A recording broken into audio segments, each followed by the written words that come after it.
activate that and turn that into the rule book. The panel was then charged with doing the work to make that happen as an independent body.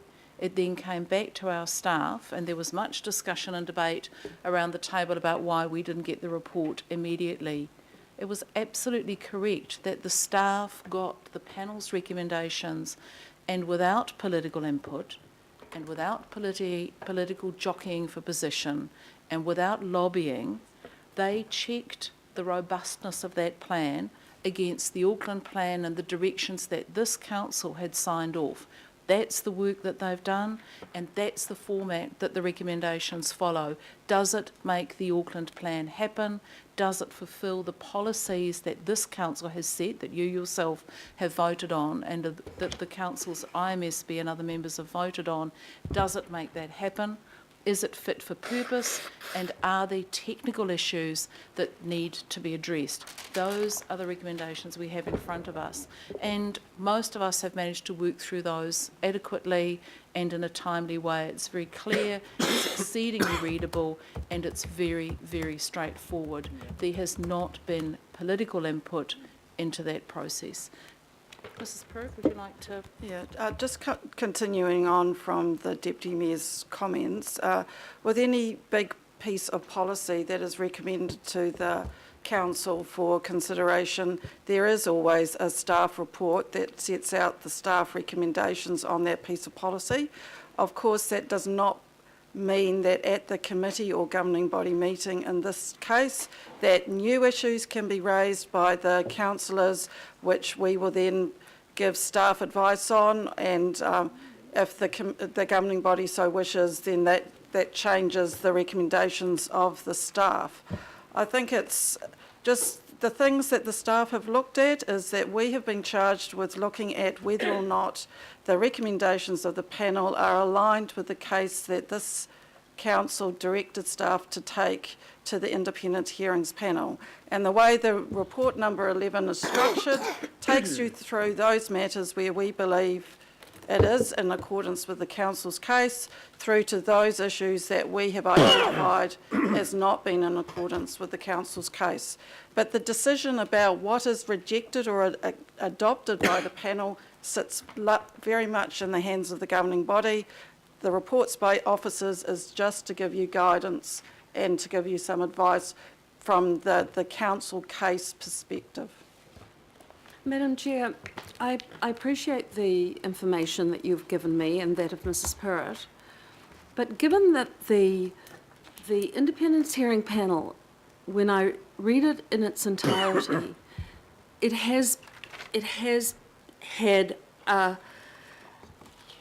the oversight of the panel and it's basically a complete rewrite. And in some cases, council were caned, actually, I suppose if we're being frank, on some issues where there wasn't sufficient evidence. So I'm still struggling in terms of what B may imply or mandate when there are a plethora of issues. And I must say, I find it difficult to accept that these are the only issues in terms of alignment with the Auckland plan. So I just have a bit of difficulty on this, and I just want to be assured that this is not giving any undue weighting to the acceptance or the rejection of issues. No, it's not. You have absolutely our assurance from our legal counsel, from our senior staff, and from many of us who've been close to the process. Yep. This simply refers it, which you were asking for last week, thank you, Mr. Mayor, that this be referred to the governing body in its form for our decision-making there. I think we're over... And for that, Madam Chair, I am very grateful. Good. And I'm very pleased, but I just want to make sure it is, as Councillor Lee has reminded us, that we're working in an orderly way. Always orderly. And next is Councillor Darby. No, I think Councillor Darby will be the last speaker, and then we need to move on. Yeah. Councillor Darby. Thanks, Chair. Well, look, of course, this does bring to the close the participation of the IMSB. It's been a long innings, and with this motion, I particularly want to express my deep gratitude for their participation. It's been a long innings. It's been somewhat of a mix of the style of Kane Williamson and a careful Jeffrey Boycott in play. But particularly members Taipari and Ngāmini at this committee, you have made phenomenal contributions right across the plan, and I am very grateful. I think that is said by many around this table, and it's across all aspects of the plan which you have contributed to. It has by no means been a narrow part of the plan. So that's through this committee, and through the Unitary Plan Committee, the IMSB has been represented again by Member Ngāmini and Member Josie Smith, where they have equally contributed, and I'm grateful in that area in building the plan. But my particular recognition is to Member Leanne Ngāmini, who volunteered, and I had to be asked again to participate in the mediating. I remember rejecting initially because I knew it was going to be an enormous task. But myself, the Deputy Mayor and Councillor Filipaina and Member Ngāmini, we toiled away in early mornings and late evenings and conference calls, and people picked up their phones when families were around them, when they were on holiday, when they were doing other things, to attend to mediation issues that had to be turned around and be back before the IHP the next day. And Member Ngāmini, I do remember you pulling over on the side of the road. I think it was that long, cold, lightless road across the Hauraki Plains as you headed home. And I remember the comments of, look, can you just hold a minute? I just need to put the car light on so I can spread the documents out so I can see what we're talking about.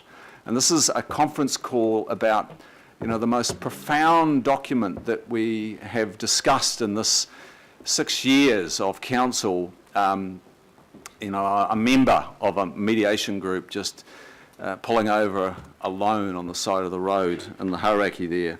So thank you. The IMSB overall, though, has been a really steady and sound anchor in this process, and their participation has always, in my eyes, been mindful of all Aucklanders, and not just the rohi of the mana whenua or the interests of Mātā Waka, the urban Māori that they also represent in Auckland.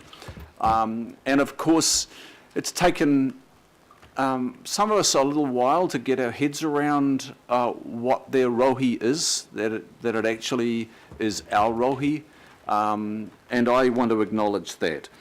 And lastly, Chair, I want to acknowledge, because there's in some ways there's a passing out of this committee now, and I want to acknowledge your chairing of this demanding process, a process that I deem will reflect on, will look back on in history and say that was the most impacting, formative, profound decision-making that the council of the first 6 years undertook. So, Chair, you've been at the helm of this committee, this Auckland Development Committee, which this unitary plan is now leaving, and I acknowledge your leadership in this work over a very long and demanding period. Yeah.